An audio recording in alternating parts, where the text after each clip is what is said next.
Tadinya kedinginan.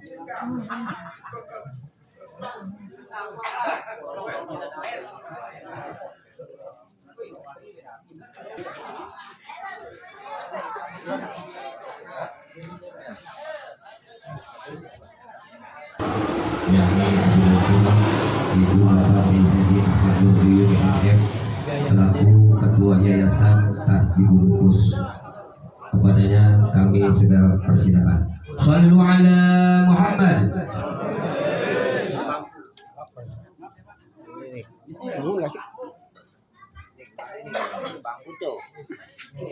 Bismillahirrahmanirrahim. Assalamualaikum warahmatullahi wabarakatuh. Alhamdulillahi rabbil alamin. Alhamdulillahil qail fil Qur'anil Karim. A'udzu billahi minasy syaithanir rajim. Idza asabathum musibah qalu inna lillahi wa inna ilaihi raji'un. Asyhadu an la ilaha illallah wahdahu la syarikalah wa asyhadu anna sayyidana Muhammadan abduhu wa rasuluhu la nabiyya ba'dah. Allahumma salli wa sallim wa barik ala sayyidina Muhammad wa ala alihi wa ashabihi ajma'in, amma ba'du. Yang sama-sama kita hormati Bapak Ustadz Muhammad Satibi selaku sahibul bait sekaligus sebagai sahibul musibah. Yang sama-sama kita hormati Ustadz Dide Royani, Ustadz Mukmin SPDI, para orang tua, para sepuh, para tokoh masyarakat, Bapak RT, hadirin dan hadirat yang dimuliakan oleh Allah Subhanahu wa taala. Puji syukur marilah kita panjatkan kehadirat Allah Subhanahu wa taala, Tuhan yang maha besar pengasih dan maha penyayang, dan kita berharap untuk mendapatkan keberkahan dan keridhaan darinya. Salawat dan salam curah kepada junjungan kita Nabi besar Muhammad sallallahu alaihi wasallam, kepada keluarga dan sahabatnya sekalian, dan sebagai pengikutnya yang setia pastinya kita untuk mendapatkan syafaat dari beliau di yaumil kiamat kelak nanti. Amin ya rabbal alamin. Hadirin dan hadirat yang dimuliakan oleh Allah Subhanahu wa taala, malam ini kita hadir di tempat ini guna sekaligus menghadiri acara tahlilan dalam lainnya. Tapi saya mengajak kembali kepada jamaah sekalian keikhlasan dan keridhaannya, sekali lagi membaca suratul Fatihah dengan iringan doa. Semoga ketiga almarhum dan almarhumah diterima segala amal ibadahnya oleh Allah Subhanahu wa taala, diampuni segala dosanya, diberikan tempat yang layak dan mulia di sisi Allah Subhanahu wa taala, dihindarkan dari azab kubur dan diberikan kenikmatan kubur oleh Allah Subhanahu wa taala. Al-Fatihah. A'udzu billahi minasy syaithanir rajim. Bismillahirrahmanirrahim. Alhamdulillahi rabbil alamin. Ar-Rahmanir Rahim. Maliki yaumiddin. Iyyaka na'budu wa iyyaka nasta'in. Ihdinas siratal mustaqim. Siratal ladzina an'amta 'alaihim ghairil maghdubi 'alaihim waladdallin. Amin. Jamaah yang dimuliakan oleh Allah Subhanahu wa taala, manusia itu telah, sedang, dan akan menghadapi 4 fase kehidupan. Yang pertama adalah fase alam rahim, dan alhamdulillah kita telah melewatinya karena kita telah lahir, kita keluar dari rahim ibu kita setelah kita 9 bulan berada di rahim ibu kita. Ada yang 7 bulan kalau prematur, ada yang 8 bulan, ada yang 9 bulan, bahkan ada yang setahun, bahkan juga yang lebih dari setahun. Itu namanya fase pertama, namanya alam rahim yang sudah kita lewati. Fase yang kedua adalah alam dunia yang sekarang sedang kita jalani, yang sekarang sedang kita alami. Sampai kapan kita berada di alam dunia? Sampai datang ajal kita, sampai datang kematian kita. Kemudian yang ketiga, fase yang ketiga yang akan kita hadapi adalah alam barzakh, atau yang sering disebut dengan alam kubur. Dan saudara-saudara kita, kakek nenek kita, orang tua kita, mertua kita, saudara kita, teman kita, istri kita, atau siapapun, sebagian sudah ada yang menempati yang namanya alam barzakh. Sampai kapan alam barzakh? Alam barzakh selesai setelah terjadinya hari kiamat. Dan yang keempat, fase yang keempat adalah alam akhirat. Dimulai ketika ditiupkannya sangkakala oleh malaikat Israfil, kemudian terjadilah hari kiamat. Dan setelah terjadi hari kiamat itu dengan berbagai macam prosesnya, dari mulai yaumul ba'ats, kemudian yaumul hisab, yaumul mizan, yaumul jaza, kemudian sirat, akhirnya kita akan menempati antara surga dan neraka. Yang pastinya kita semua berharap agar kita semua yang hadir hari ini dan seluruh keluarga kita menjadi ahli jannah, jadi ahli surga bersama Rasulullah, bersama para sahabat dan juga para orang-orang yang muttaqin. Amin ya rabbal alamin. Jamaah yang dimuliakan oleh Allah Subhanahu wa taala. Berbicara tentang kematian, kematian itu pasti akan terjadi. Kematian itu pasti akan kita alami. Kata Allah di dalam Al-Quran, kullu nafsin dha'iqatul maut. Tiap yang bernyawa pasti akan mati. Pokoknya setiap apapun yang bernyawa pasti akan mati. Manusia mati, pohonan mati, binatang mati, dan seluruh apapun yang sifatnya bernyawa pasti akan mati kecuali Allah Subhanahu wa ta'ala. Karena Allah itu sifatnya hayat, maha hidup, hayyun maha hidup, baqo kekal selama-lamanya. Sementara manusia dan makhluk-makhluk lainnya pasti akan mengalami yang namanya kematian. Kemudian bagaimana sikap kita terhadap orang yang terkena musibah? Ketika ada saudara kita, tetangga kita, atau keluarga kita sendiri yang mengalami musibah, maka di dalam Islam ada ajaran yang namanya kita diperintahkan untuk beristirja, yaitu mengucapkan kalimat inna lillahi wa inna ilaihi raji'un. Kata Allah di dalam Al-Quran, idza asabathum musibah qalu inna lillahi wa inna ilaihi raji'un. Apabila kita terkena musibah, maka ucapkanlah kalimat sesungguhnya kita itu berasal dari Allah dan kita akan kembali lagi kepada Allah Subhanahu wa ta'ala. Jadi jamaah sekalian yang dimuliakan Allah, setiap kali kita terkena musibah, maka biasakan kita untuk mengucapkan kalimat inna lillahi wa inna ilaihi raji'un. Dan kalimat inna lillahi wa inna ilaihi raji'un itu bukan hanya kepada orang Islam saja. Ketika ada tetangga kita, teman kita yang non muslim, kemudian dapat kabar dia mati, dia meninggal, dia wafat, maka tidak ada salahnya kita mengucapkan kalimat inna lillahi wa inna ilaihi raji'un. Gak apa-apa. Kenapa? Hal ini pernah dilakukan oleh Rasulullah Sallallahu Alaihi Wasallam. Satu saat Rasulullah sedang berdakwah di satu tempat. Mohon maaf kalau tidak salah namanya Darun Nadwah. Beliau sedang berdakwah di hadapan para umat Islam, para sahabat-sahabat.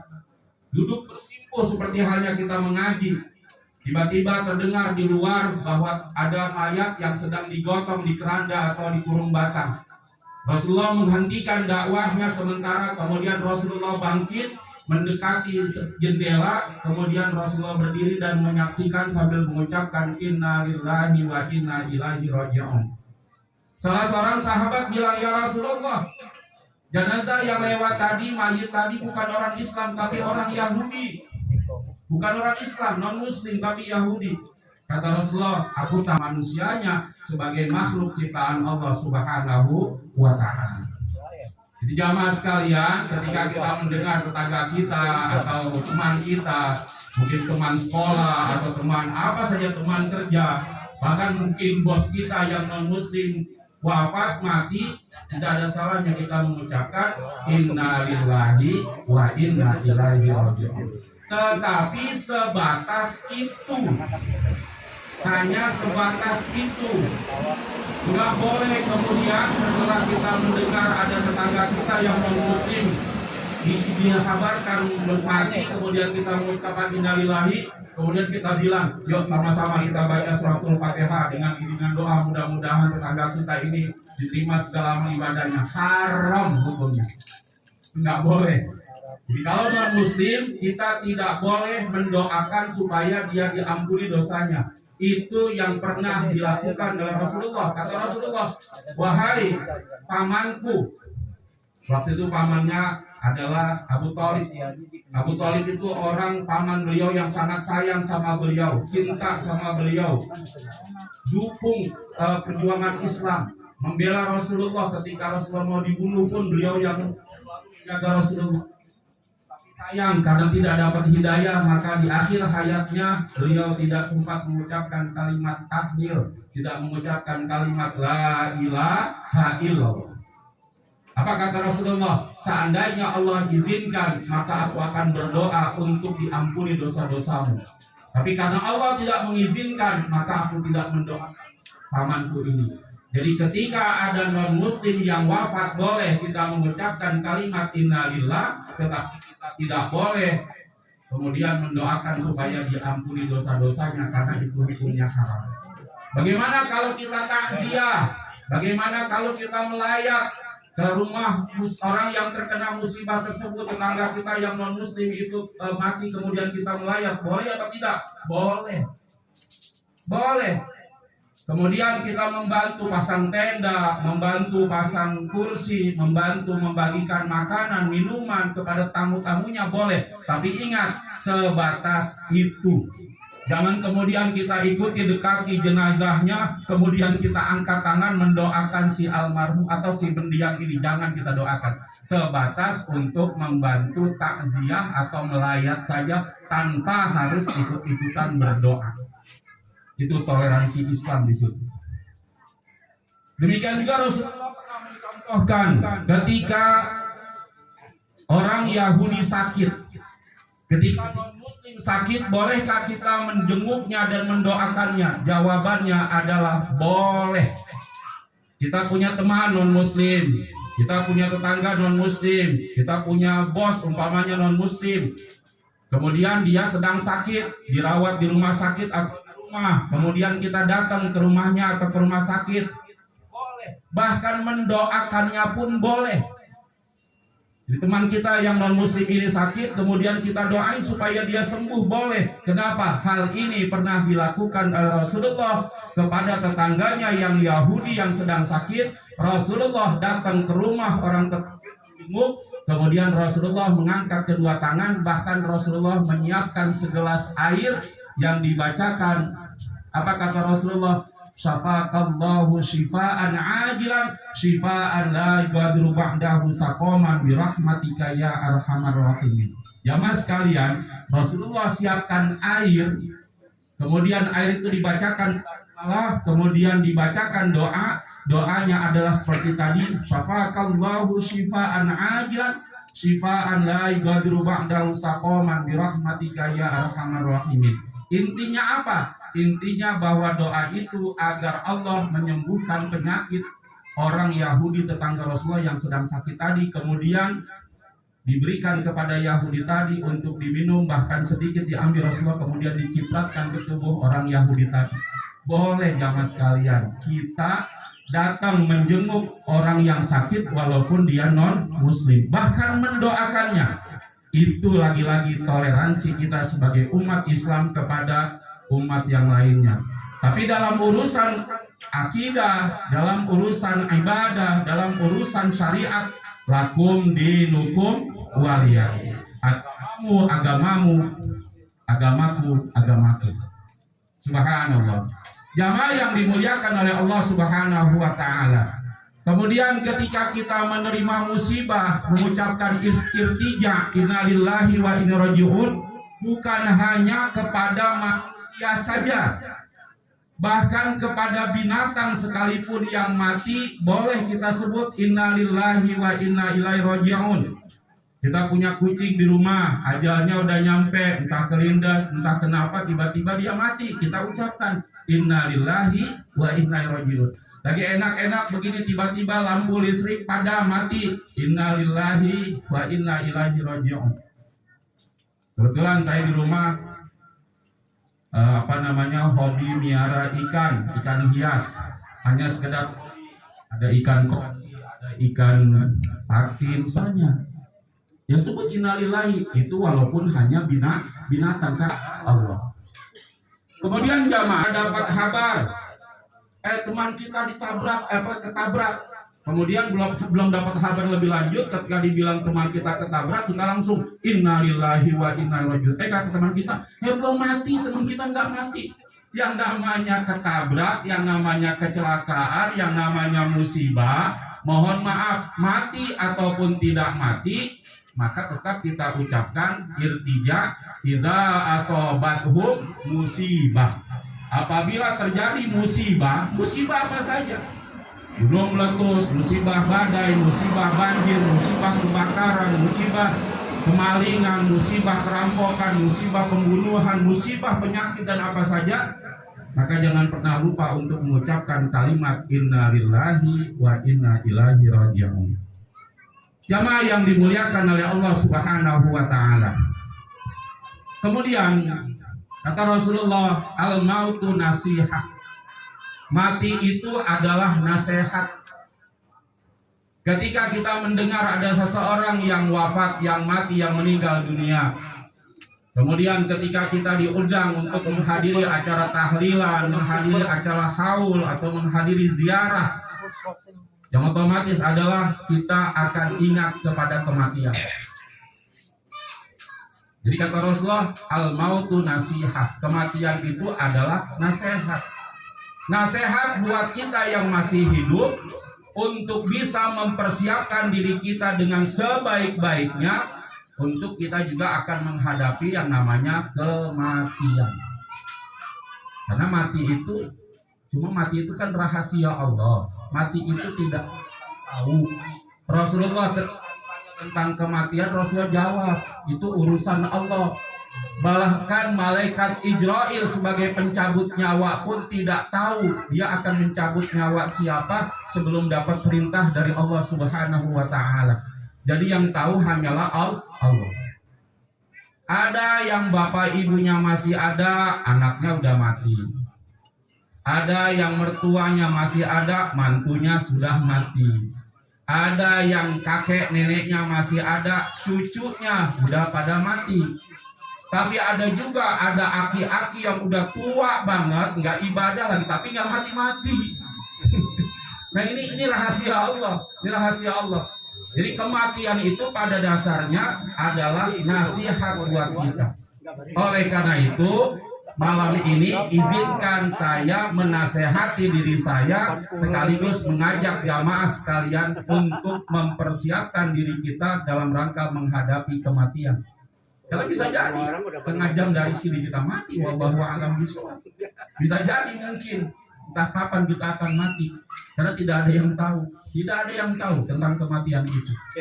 Oleh karena sekalian, saya dan kita semua, mari kita persiapkan diri kita untuk menghadapi kematian. Caranya bagaimana? Tidak ada lain dan tidak ada bukan kecuali kita menjadi orang yang salih dan salihah. Orang yang salih dan salihah. Siapa orang yang salih dan salihah? Itu orang yang beriman, yang bertakwa, yang berakhlakul karimah, yang selalu berbuat baik kepada Allah dan kepada sesama manusia, bahkan kepada makhluk yang kemudian bersikap yang sopan, bertutur kata yang santun, punya kepedulian yang tinggi terhadap sesama manusia, saling tolong menolong, saling bantu membantu, kemudian melakukan kebaikan-kebaikan yang lainnya, maka kita dianggap sebagai orang yang soleh dan solihah. Ketika kita menjadi orang yang soleh dan solihah, maka insya Allah kita akan disukai oleh Allah, juga akan disukai oleh sesama manusia.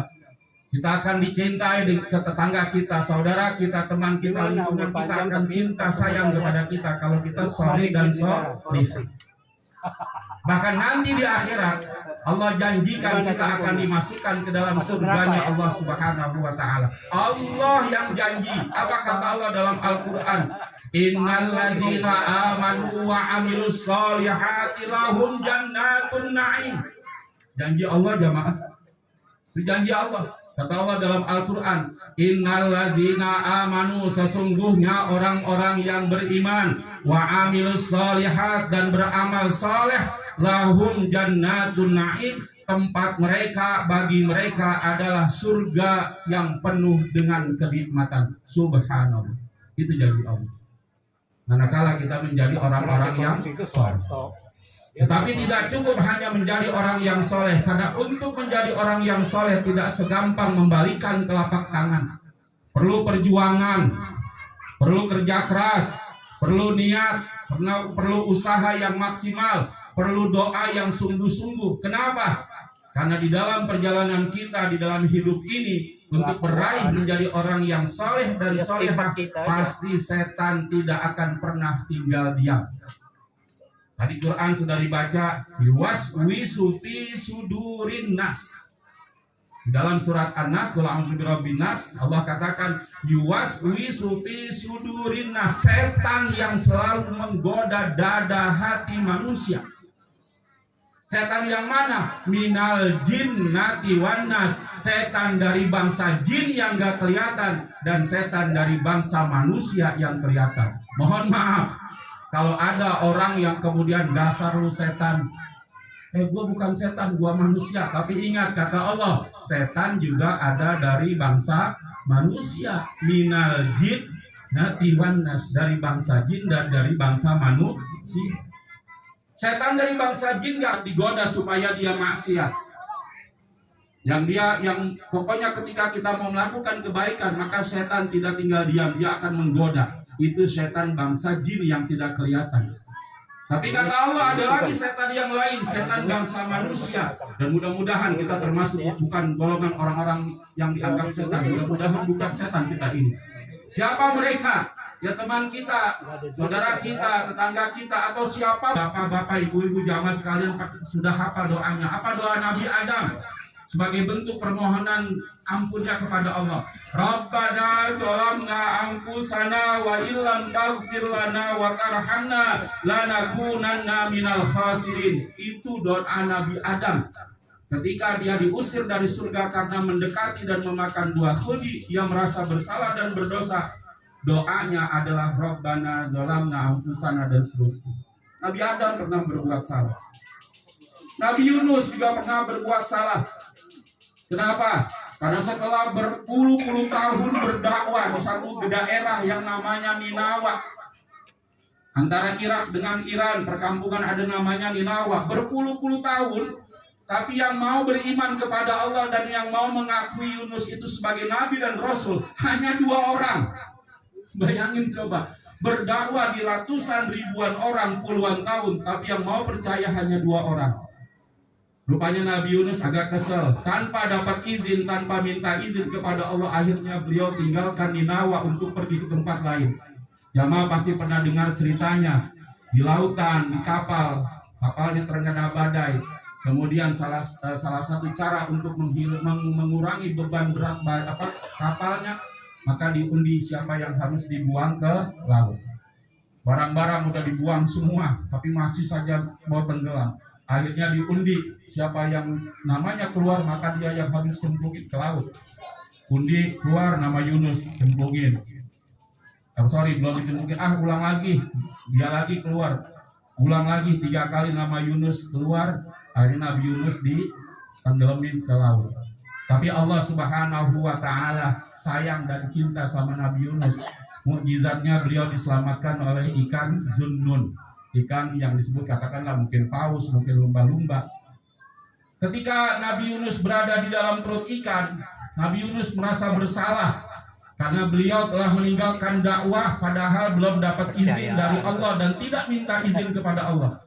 Sebagai bentuk rasa bersalahnya, beliau bertobat dan sambil menyaksikan ikan-ikan kecil bebatuan kerikil-kerikil yang ada di dalam laut itu bertasbih kepada Allah. Sadarlah Nabi Yunus bahwa dia sedang ditegur oleh Allah.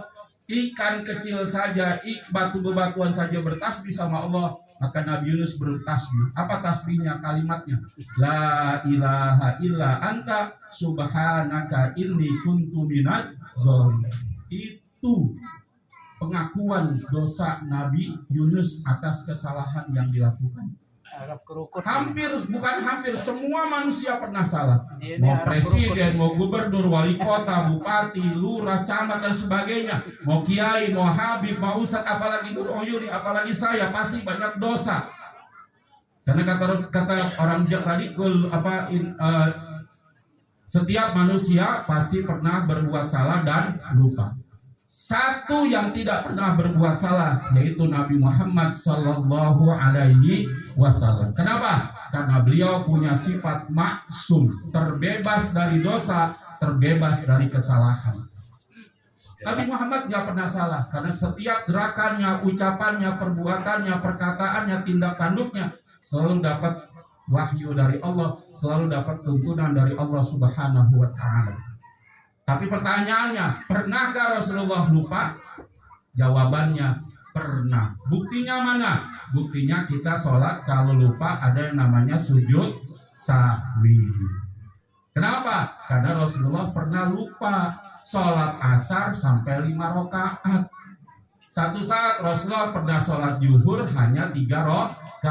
Nah sejak itulah ada yang namanya sujud sahwi. Kita pun sama, ketika kelupaan hitungan rakaat kita sholat asar ini 3 apa 4 ya, 4 apa 5 ya sudahlah, setelah salam atau sebelum salam kita baca kita lakukan sujud sahwi. Tapi Rasulullah nggak pernah lupa karena Rasulullah itu nggak pernah salah, namun pernah lupa karena Rasulullah punya sifat maksum. Apabila kita terlanjur berbuat salah, satu hal yang harus kita lakukan tidak ada lain dan tidak ada bukan, kita selalu memohon ampun kepada Allah dan bertobat kepada Allah Subhanahu wa Ta'ala. Kata Rasulullah di dalam hadisnya, kullu bani Adam khata'un wa khairu khata'ina at-taibuna. Setiap bani Adam, setiap anak Adam, setiap manusia pasti pernah berbuat salah, kata Rasulullah. Dan sebaik-baik orang yang pernah berbuat salah adalah orang yang mau bertobat kepada Allah Subhanahu wa Ta'ala. Jadi ketika kita salah, segera kita beristighfar sebanyak-banyaknya. Sebanyak-banyaknya, minimal 70 sampai 100 kali sehari semalam. Itu yang Rasulullah lakukan. Rasulullah tidak pernah punya salah istighfar. Masa kita yang dosanya seabek-abek tidak pernah beristighfar. Ingat kata ilallahi taubatan nasuha, bertaubatlah kepada Allah dengan taubat yang sesungguh-sungguhnya. Di ayat lain Allah katakan, innallaha yuhibbut tawwabina wa yuhibbul mutatahhirin. Sesungguhnya Allah mencintai orang-orang yang bertobat dan mencintai orang-orang yang selalu membersihkan diri. Jamaah sekalian, ketika kita berada di dunia ini untuk menghadapi kematian, di samping kita menjadi orang yang soleh dan solehah, hendaknya kita membiasakan diri untuk beristighfar dan memohon ampun serta juga Allah, kita akan selamat di kubur dan juga insya Allah nanti kita akan selamat di sirat, di jembatan Siratul Mustaqim, dan akhirnya kita sampai ke Telaga Kausar dan akhirnya sampai ke surganya Allah Subhanahu wa Ta'ala. Tapi manakala kita di dunia ini hidupnya tidak ada kelakuan yang soleh dan solehah, selalu berbuat perbuatan yang buruk, yang maksiat, dan kita tidak pernah meminta ampun dan tidak pernah bertobat kepada Allah, na'udzubillah, di kubur pun kita akan menjadi orang yang sangat sengsara karena mendapatkan azab kubur. Dan nanti ketika di sirat, na'udzubillah, kita akan tercemplung ke dalam neraka, na'udzubillah min dzalik. Kata Rasulullah satu hal sebagai penutup, Jahannam ada 7 neraka. Ada 7 neraka. Neraka yang 6 itu bukan buat umat Islam. Tapi ternyata neraka yang buat Islam adalah neraka jahanam, neraka yang paling dalam, neraka yang paling dasarnya, yang panasnya luar biasa. Ketika itu ditanya sama Rasul nanya sama malaikat Jibril, neraka apa itu Jibril? Neraka jahanam. Buat siapa? Nangis. Kenapa buat orang Islam?